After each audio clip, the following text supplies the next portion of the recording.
आत्मदेव ब्राह्मण ने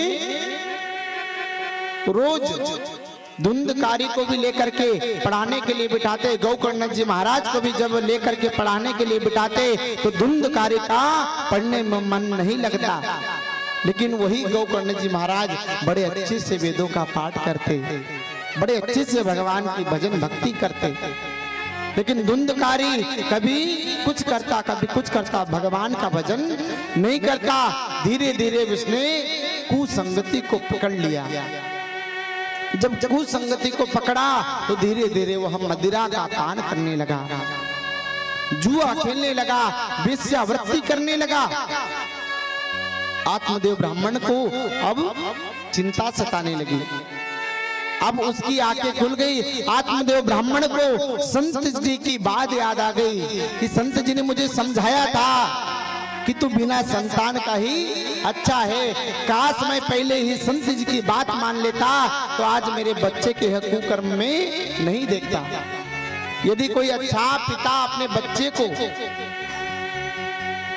कोई गलत काम करते देखता है ना तो पिता को बड़ा दुख होता है कि मैंने इतना नाम इतनी इज्जत कमाई और उसका बेटा उसके नाम को मिट्टी में मिला रहा है। आत्मदेव से यह सहा नहीं गया।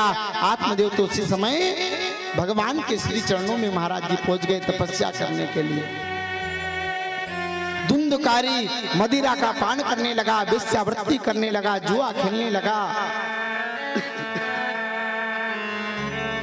धीरे धीरे पूरे ग्रामवासियों को पता चल गया कि यह धुंधकारी जो बदमाश है। गोकर्ण जी महाराज भी घर छोड़ करके वेदों के पाठ करने के लिए तपस्या करने के लिए पहुंच गए।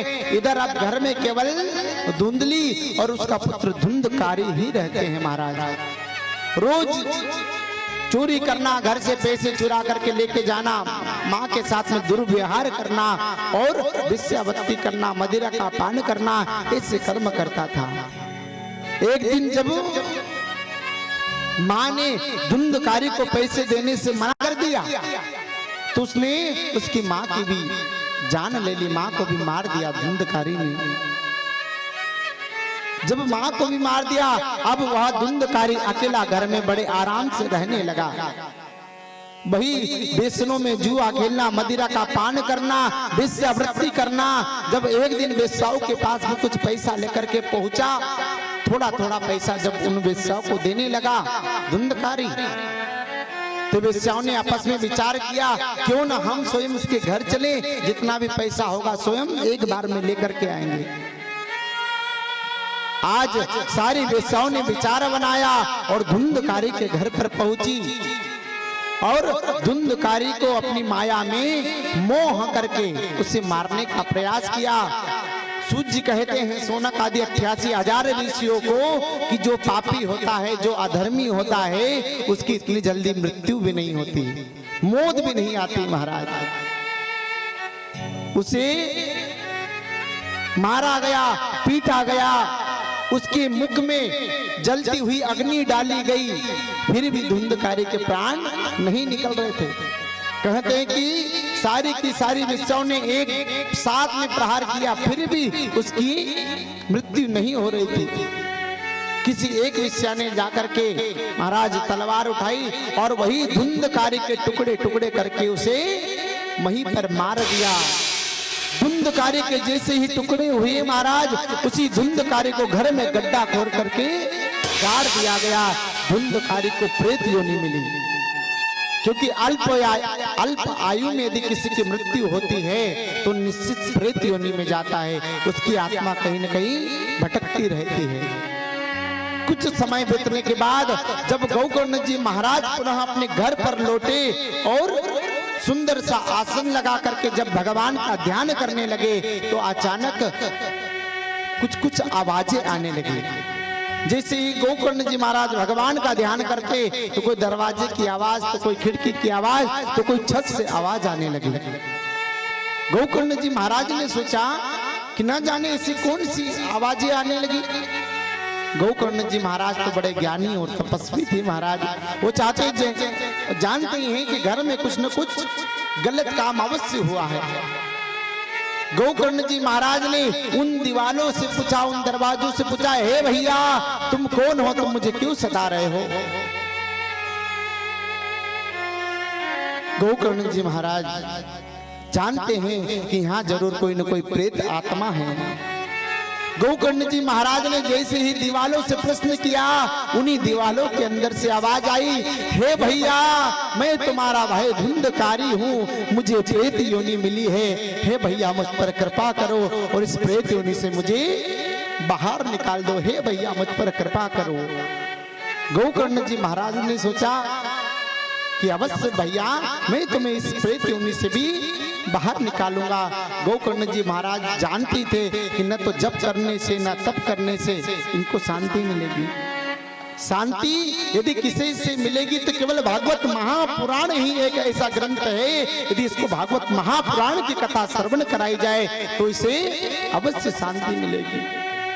गोकर्ण जी महाराज ने उसी समय घर से बाहर निकले और हरिद्वार में आनंद नामक तट पर पहुंचे और सुंदर व्यास आसन तैयार किया और भागवत महापुराण की स्थापना कर दी और अपने भाई धुंधकारी से कहा कि हे धुंधकारी, आ करके तुम यहाँ पर बैठो और कथा को श्रवण करो।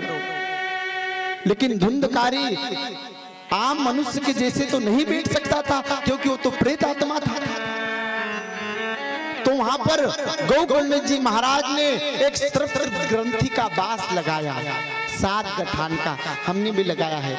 एक स्त्रप्त्र ग्रंथि का बास लगाया और उसमें धुंधकारी को बिठाया गया और कहा कि हे भैया तुम इस बास में ही बैठ करके कथा का रसपान करना। मैं विश्वास दिलाता हूँ कि यही भागवत महापुराण की कथा तुम्हें बहुत सागर से पार कर देगी। गोकर्ण जी महाराज ने सुंदर भागवत महापुराण की कथा सुनाना प्रारंभ किया। जैसे ही पहले दिन की कथा समाप्त हुई, वैसे ही पहली ग्रंथि फटी। जैसे दूसरे दिन की कथा सुनाई, दूसरी ग्रंथि फटी, तीसरे दिन की कथा सुनाई, तीसरी ग्रंथि फटी। इसी प्रकार 7 दिन की कथा सुनाई और उसी समय जैसे ही 7वें दिन की कथा पूरी हुई, महाराज उसी बास के अंदर से एक दिव्य ज्योति निकली और परमात्मा में विलीन हो गई। उसी समय परमात्मा के पास से एक विमान आया और धुंधकारी को बिठा करके अपने परम धाम को लेकर के पहुंच गए। बोले भक्त वत्सल भगवान की जय, भागवत महापुराण की जय। गोकर्ण जी महाराज जब कथा का रसपान करा रहे थे तो और भी भक्त कथा का रसपान कर रहे थे, लेकिन विमान आया और केवल धुंधकारी को ही लेकर के चला गया। तो सारे श्रोताओं ने पूछा क्या हमने कथा को नहीं सुना, हमें क्यों नहीं विमान लेकर के गया?